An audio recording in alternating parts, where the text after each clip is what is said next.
క్రీస్తులో కీర్తన గ్రంథము 51వ అధ్యాయము ఉత్తర ప్రత్యేక రీతిగా చదువుతున్నాం. దేవా, నీ కృప చొప్పున నన్ను కరుణింపుము, నీ వాత్సల్య బాహుళ్యము చొప్పున నా అతిక్రమములను తుడిచివేయుము.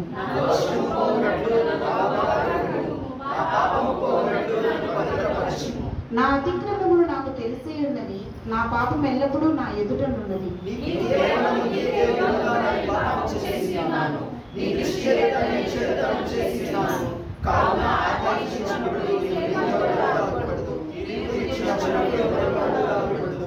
నేను పాపములో పుట్టినవాడను, పాపములోనే నా తల్లి నన్ను గర్భము ధరించెను.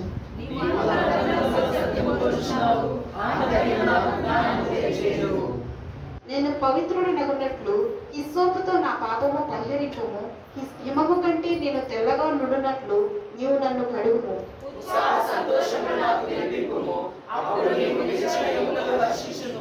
నా పాపములకు విముఖుడము కమ్ము, నా దోషములన్నింటినీ తుడిచివేయుము.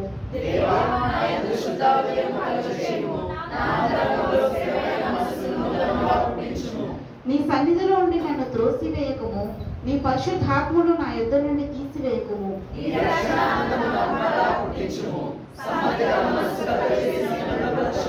అప్పుడు అతిక్రమము చేయు వారికి నీ త్రోవలను బోధించదను, పాపులను నీ తట్టు తిరుగుదురు.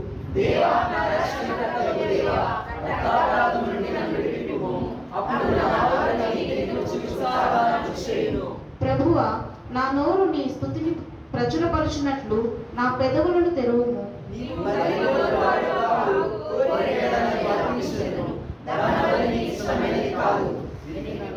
విరిగి నలిగిన మనస్సే దేవుడికి ఇష్టమైన బలులు. దేవా, విరిగి నలిగిన హృదయమును నీవు అలక్ష్యము చేయము.